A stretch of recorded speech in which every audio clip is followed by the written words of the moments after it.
because I was busy with work, but here it is. I'm glad to be back.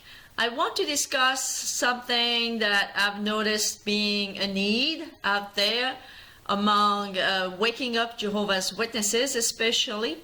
A lot of people who are waking up are afraid to leave this organization, and we know why. There are many different reasons why you're afraid to leave this organization. One of them is because you hear all the time, if you leave, where would you go? Indeed, where would you go if you leave? That's one of the tactics that the organization of Jehovah's Witnesses is using to keep you within the organization. But I'm going to let you know exactly what you are going to lose and what you are going to gain if you leave the organization of Jehovah's Witnesses.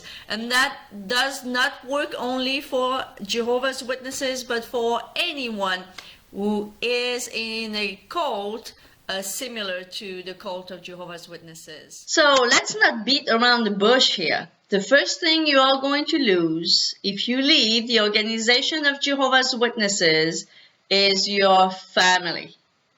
Anyone that you know, whether they are your family members, your friends, your relatives, if they are Jehovah's Witnesses and you leave that organization, and if you are one of Jehovah's Witnesses, you know that, you are going to lose them. Even in my case, when I faded away and knew my mother would never shun me, and she never did, and never thought I would be one day completely shunned by the rest of my family, once my mom had unfortunately got sick with Alzheimer's disease and deceased, I never even thought that I would lose my whole family, but I did. The reason I didn't think I would is because I just faded away, was never really, was never disfellowship, never even sent a letter of disassociation. So I never thought I'll be shunned, but I am. I am completely shunned.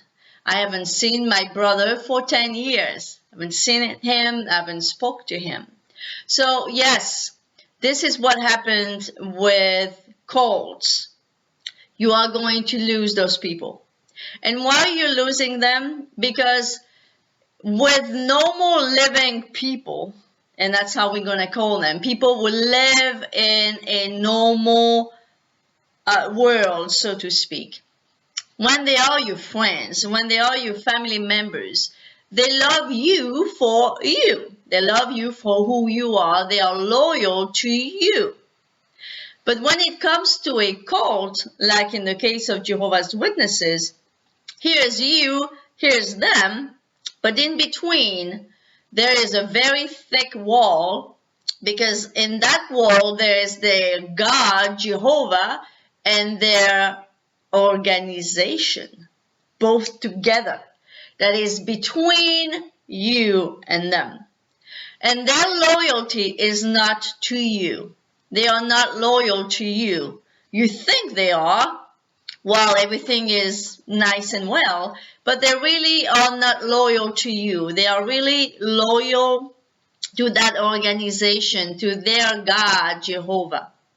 So once you leave, since that loyalty is not to you, well, they stick with what they are loyal to, which is Jehovah God and their organization. So do not forget that. And as sad as it sounds, you know, the love, the friendship of Jehovah's Witnesses is conditional.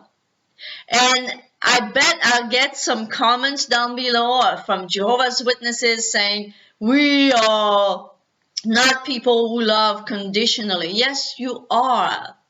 Because that's what conditional means. It means that there is a condition that will make you go one way or another. In the case of Jehovah's Witnesses, the condition is that you stay in the cult. You stay in the truth. And that is a condition. Once you leave, You are living God in their mind. You are living the organization, and you are good for nothing. And you are not worth their love and their friendship anymore. Thus, they do not speak to you anymore. And more than that, they completely abandon you. In my case, my family has completely abandoned me. I could be dead tomorrow or today. They would not know I'm dead. So this is a very, very serious stuff, and nobody could ever criticize you if you decided to stay because you don't want to lose your family members and friends. What do people do when they kidnap someone? Some crooks want to kidnap a kid or want to kidnap anyone, a person, a husband, a wife, a parent from someone else. They kidnap that person and ask for a ransom because they know that that person is very valuable, and if you have the money, no matter what is asked from you, you will pay to get that person that you love back. Well, that's what the organization of Jehovah's Witnesses is doing to you. You are the ransom. Your family members are the ransom. They know that you care for them so much that you are going to stay in the cult even though you are fully awake and really want to get out of there. You are going to stay because you want to stay with your family member. You do not want to lose him or her. So what they are doing is really blackmail. They are keeping you like a kidnapper is keeping someone in exchange for money. They are keeping your family members in exchange for your silence, in exchange for you staying there and keep quiet. So that is the first thing, and actually the only thing, by the way, which is a good thing, even though it's a big one. But that's all you are going to lose ever by leaving the organization of Jehovah's Witnesses or by leaving any cult. Now, let's talk about what you are going to gain. And that is more than one thing for sure.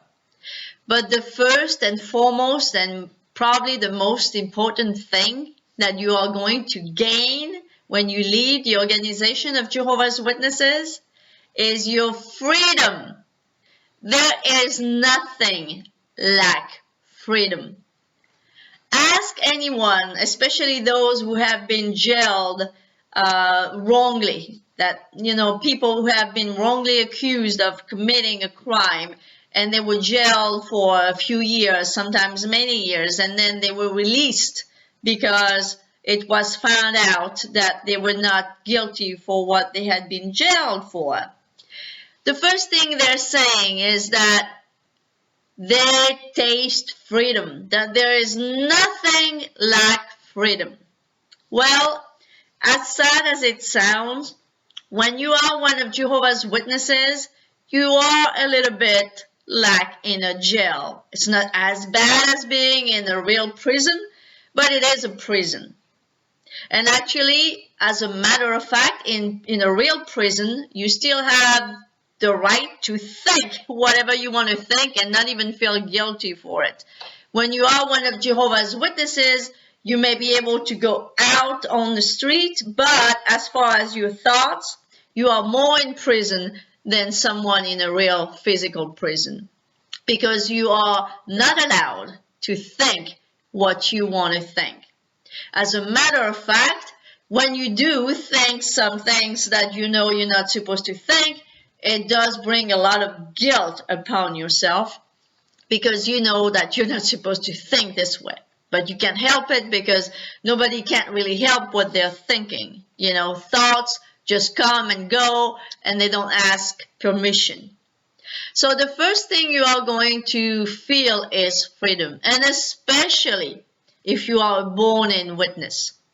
Even though I'm not and I wasn't a born-in witness, I was stuck there for, close to 11 years altogether. So once I left, really, I had lost my freedom for over a decade. So it was really far away still, even though I had known freedom. It was really, really far away for me. And I remember the sensation of being free. And you want me to give you a proof that there is nothing like freedom? Well, when I left that organization, I left because I was tired of it in so many ways. There was things that I could see already and did not like, but I was not fully awake though. I was not aware that this was really a bad satanic cult back then. I didn't know any of that. Actually, I defended for years after I left the Jehovah's Witnesses, because I truly believe that it was still the best religion out there, believe it or not, because I didn't know all the things I know now. But even though I still thought that they were a good religion, I still even believe that if anyone had the truth, they had to be them, and that maybe there was an Armageddon coming. But even though I thought about all those things, the day I left, the day I decided to fade away until I was completely gone, I never for a second wanted to go back. Because when you taste freedom, it would take a whole lot to go back to being jailed again voluntarily. So believe me, once you leave, you don't want to come back. So when like I said earlier, it's basically going to be family against freedom. You're going to have to choose, unless you are alone as a Jehovah's Witness and you have no family members there. And in that case, there is nothing that's holding you. But for most of us, we do have family members there. So we have to make a choice, family against freedom.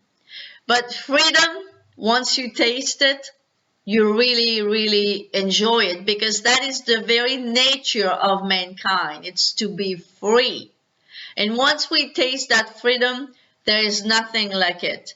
And once you taste that freedom, I promise you, you don't want ever to be one of Jehovah's Witnesses again. A wonderful thing that you are going to experience once you're not one of Jehovah's Witnesses anymore is that lack of guilt. That guilt that you have right now on your shoulders is going to evaporate completely. Because we know that it does not matter how much we do for this organization. When we are one of Jehovah's Witnesses, you are going to hear at least once a week something that's going to make you feel guilty. It does not matter what you do. You are going to feel guilty that you're not doing enough. I auxiliary pioneer many times, and I regular pioneered for a year. And I was still feeling guilty, because there's always something that you're not doing enough.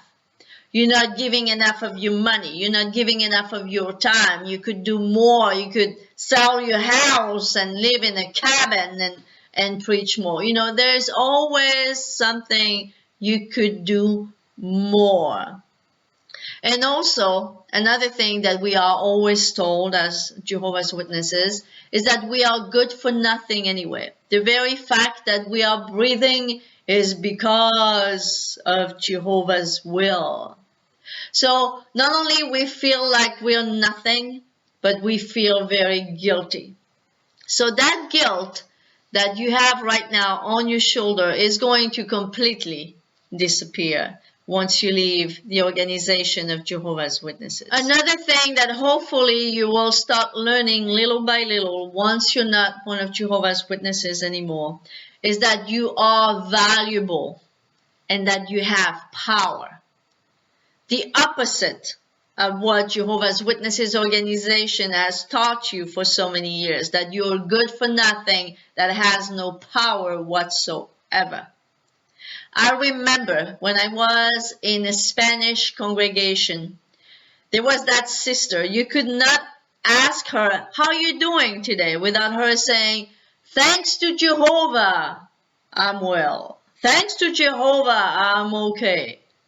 she could never, for the life of her, reply to that question by a simple, I'm fine, thank you, I'm okay, thank you, I'm great, thank you. No, it was always thanks to Jehovah. And I remember, even as one of Jehovah's Witnesses back then, thinking sometimes, because she would always answer that way, and I would think every time she would say that, so what about the witnesses that are not well? The witnesses that are sick, the witnesses that lost someone they loved, for example. What did Jehovah do here? He did not bless them. What do you have to say? Thanks, I'm well, thanks to Jehovah. What do you say if you're not well? Thanks to Jehovah as well? See, a lot of witnesses say things like this without even thinking, because they are actually used to not to think. And this is one of the proofs that a typical Jehovah's Witness does not think. So they say that thank to Jehovah because they have no power. They were told they are powerless and valueless. But you are very valuable and you have a lot of power. You have your power of thoughts. You can use your thoughts to become more successful in life, to become wealthy if you want to become wealthy, to become, whatever you want to become. You can use your own thoughts. And that's what I'm teaching as a coach, so I know what I'm talking about. I went from a miserable life, and part of the fact that I was miserable was that's the result was that I became one of Jehovah's Witnesses, because we know that anyone who becomes one of Jehovah's Witnesses as an adult is usually because it's someone that is searching for answers. And back then I was, because I was not happy. And unfortunately, that's how I became one of Jehovah's Witnesses. But once you realize that you can use your own head, your own thoughts, your own power as a human being to be happy, to be successful, to be whoever you want to be, you are going to be so happy you left that cult. Because not only the cult of Jehovah's Witnesses, but any cult, you can never grow as a person when you are in a cult. When you are in a cult, you become like a robot, and that's all you're able to do. You do robotic things, like this sister, who could not even say, I'm fine, thank you, but had to say, thanks to Jehovah, I'm fine, because she, in her twisted beliefs, thought that she was okay just because it was allowed by Jehovah for her to be okay. So once you leave the organization of Jehovah's Witnesses, you are going to find that power. And I would encourage you to read personal development materials. You can go to my blog. There's plenty of articles that can help you to use your own mind, help you to understand so many things that you were never taught as one of Jehovah's Witnesses.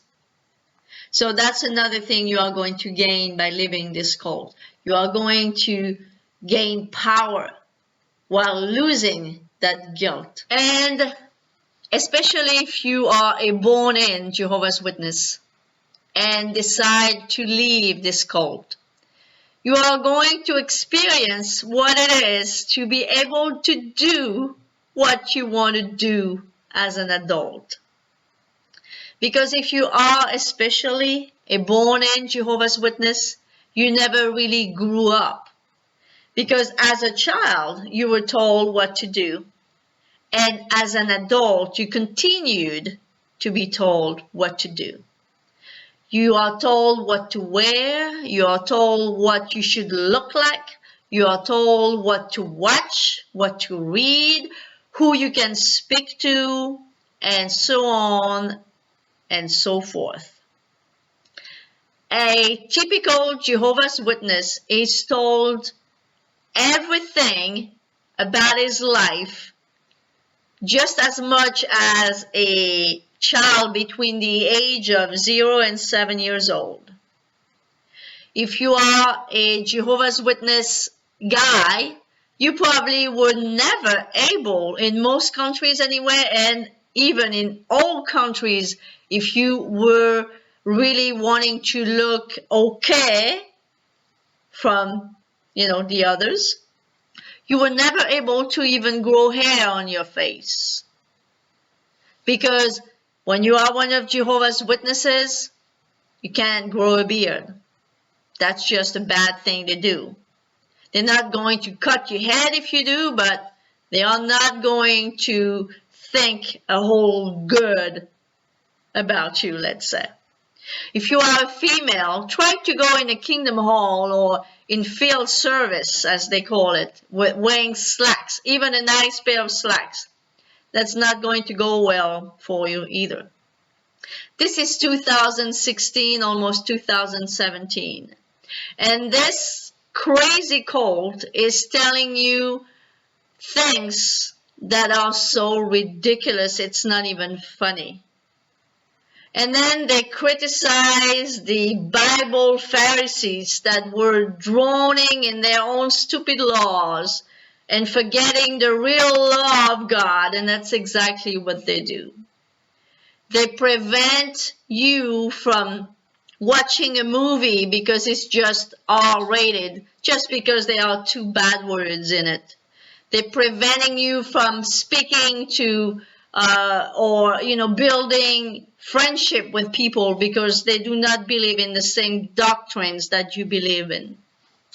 I mean, once you leave this organization, you are going to experience what it feels like to be able to live like an adult, to wear what you want to wear, to listen to the music you want to listen to speak to the people you want to speak to join any association you may want to join, to do whatever you want to do, like a normal person who wants to do what they want to do as long as it's legal and as they're not hurting anyone doing it.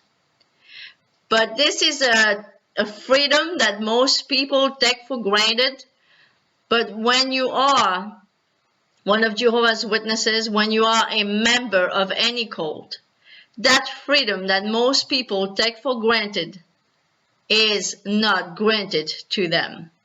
So if you are one of Jehovah's Witnesses, get ready to feel the joy of doing whatever you want to do in this life. So once you know exactly what you are going to lose and what you are going to gain by leaving this organization of Jehovah's Witnesses, but you are still scared, you're pretty much ready to go, but you're still scared because you feel alone and you feel, like you've been there for so long, you really don't know what to do next. Well, prepare yourself before you leave. But, you have to make sure that whatever you do, it's not found out by anyone else. For example, if you feel that you still need the support of a religious group, well, join one. Try to go less to the meetings at the Kingdom Hall and try to join a free religious group, not a cult, because you don't need to leave a cult to go into another one. But I've heard of many ex-JWs that have joined other free religious groups where they could wear what they want to wear, think what they want to think, the preacher doesn't care about that, and still it's a religious group that you can go to and have support from and make friends. So if it's what you need to do, well, do that. Join another religious group. As long as you're still one of Jehovah's Witnesses, just make sure, nobody knows that. Another thing you can do is there are meetup groups. You can find them online. Almost every cities and towns in the United States, especially, have meetup groups. people who have the same interest about anything, and they meet each other in someone's house. And there are some XJWs that have meetup groups. Look for those. Look for a meetup group, an XJW meetup group in your neighborhood that could maybe help you. There is another thing that I've joined a few years ago. It's International Toastmasters. If you are one of Jehovah's Witnesses, whether you're male or female, you are used to speak in front of a crowd, which is probably the only good thing that we get as Jehovah's Witnesses. You are probably a good speaker, especially if you're a guy, probably. Well, International Toastmasters, they have you speak in front of people to help, your speech abilities, to help you with your self-confidence, your self-esteem. And it's also a group where you meet. If I remember well, I think it's twice a month. You meet that group of people and you make friends. And by the way, they also have many different events, from the smallest to the biggest events that you can join in. You could do that. There are many different things that you can do. I have offered many times to my viewers on my channel, to just shoot me an email if you need to speak to someone. I am a professional coach. I can give you a few tips. You can email me. But do not expect me to give you advice down below this video, because I do not do that. I have some people that have asked me for help, and then I'll tell them, send me an email. They never do. Well, I'm sorry, then they never get my help, because all I'm not asking you for anything. I'm asking you to email me, and then I'll help you through email, but I'm not going to help you under this video. So that's another thing you can do. You can reach out to me and ask me any question you have. Anyway, this video has been long enough so far. I hope everything I've discussed helped you. And like I just said, if you have any question, ask me your questions through email. If you do not know my email, then I can give you my email below this video, but I will not give you advice below this video. Hope this video helped you in many ways. If you liked it, like it, share it, comment, and I'll see you on my next video. Bye bye now.